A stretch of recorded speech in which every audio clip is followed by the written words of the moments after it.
Has an appeal. It has an appeal, it's an inherent appeal, but, so yeah, I think stories and anecdotes and things that they can relate to, sort of as human beings. That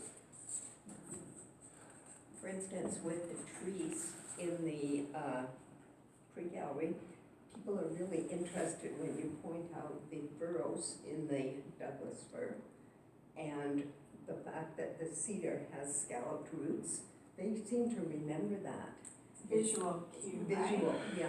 So that's another part. Visuals are helpful. You're saying you like to watch somebody, that watching is looking, it helps you remember what they said in what part of the gallery. Oh, okay, right.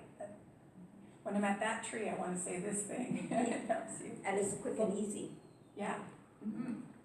For visitors that are obviously from a different country, I usually ask them about the animals they have there, or compare with us, the huge number of deer we have on the island versus the kangaroos down in Australia, where they're considered quite a pest now, etc. So compare with what they already know. And then making connections that way. Yeah. Everybody comes to the gallery with some kind of an experience. They have some past experience. And if you can figure that out by asking where they're from, then you can start to make comparisons to their experiences, and now it's more meaningful. Compare with what they already know. I remember when I first moved here, and I went on a tour of the legislative building. And as we're standing around waiting, the guide asks, "So where's everybody from?" And people are saying, lots of US, there's some European visitors there. And then the tour starts, and she starts just talking about the Legislative Assembly and only Canada. And I kept thinking, why isn't she comparing this to the system in the US? Why isn't she comparing this to what that visitor would know, or even if she doesn't know, why isn't she asking them about that? So if you're going to ask where they're from, use that somehow. Find a way to connect that. Because when you compare or add to or build on what they already know, definitely helps them connect to that story, helps them relate to that story. Yeah, if this is, say, a tour of people from Australia, you can, point out how different they would know that. You can ask them to see what some of the differences are that they notice. Yeah. And what some of the, I love sounds animals make in different languages. It cracks me up. I love finding out what people think. So what does a cat say in wherever you're from, in Polish? It's just, I love it. So that could be fun in the forest. And it doesn't necessarily even need to be another country. Like if it's someone else within the province, and you say, like, even asking, do you see representation of Roslyn or Nelson anywhere in the gallery? Or like thinking about how's that part of BC different than here, where we are right now? There was a conference here this past week, and there was someone from Roslyn, and there was a picture in Century Hall of skiers in Roslyn, and they were so excited to see that image that represented their town and their story. So there's ways to make, it's not just other countries, but even within the province. Bob, you were going to say? Just part of the immersion or the experiential is the tactile part. Obviously not the tide pool, but where they're actually touching and learning. And so the Naman cart's a good example. You let them hold the tusk or the tooth and feel the muskox fur. Yeah, big time. They want to come over and see that. Well, now they've got something to touch and compare their height to, and wow, it's so big, and it's a lot of marks. Touching, other senses are also important, right? They interact with it. Yeah. So if there's extra sounds in the gallery, can you that listening for that ptarmigan in the mammoth scene is very interesting. Even in Old Town, there's lots of sounds going on in there, getting people just to listen. Can you hear this? Or what is it that you hear? Close your eyes and listen. What do you hear? And does that make any pictures of what was going on in this town for you? So involving touch and involving any of the senses that you can, that's going to help make it a more memorable learning experience. Anything else?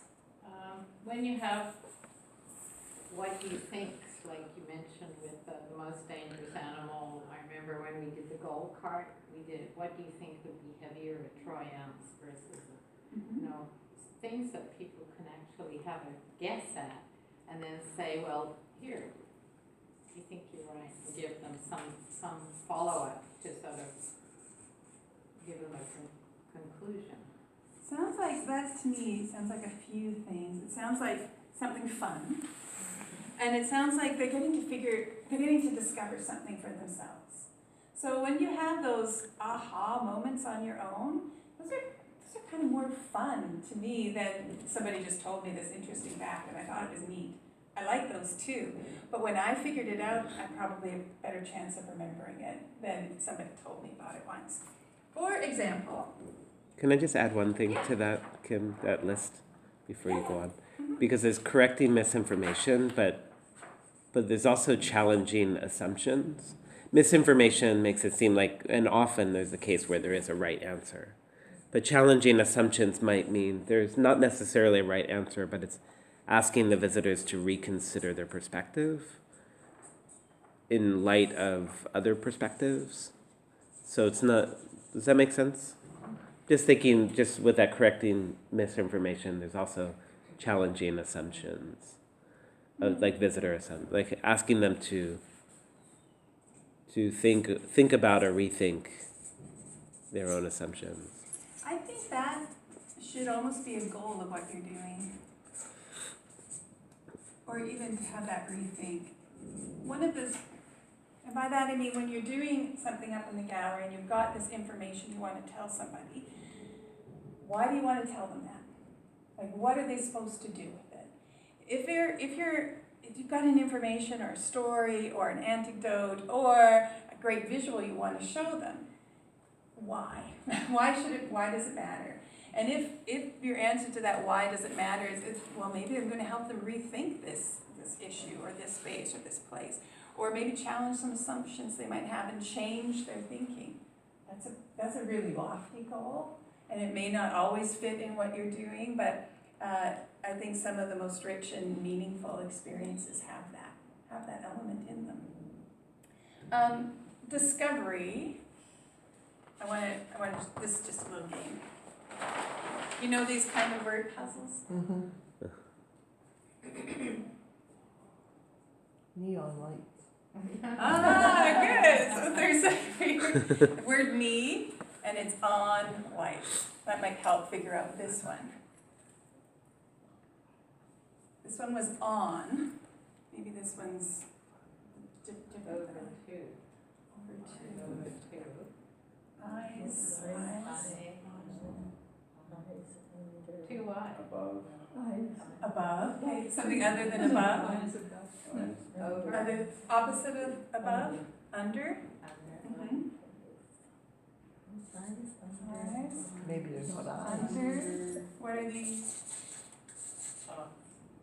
dots. Lots. Points. Okay, what's this? Square. Circles. Under eyes. Oh. What kinds of circles? Right, circle. Dark. Dark Dark circles under the eyes. We didn't do So- very well on that one. Discovering that for yourself feels kind of like did you figure that one out, or had you seen it before? No, I just figured it out. And that feels kind of cool, hey? When you go, neon lights. You get this little moment. I figured that out. Neon lights, neat.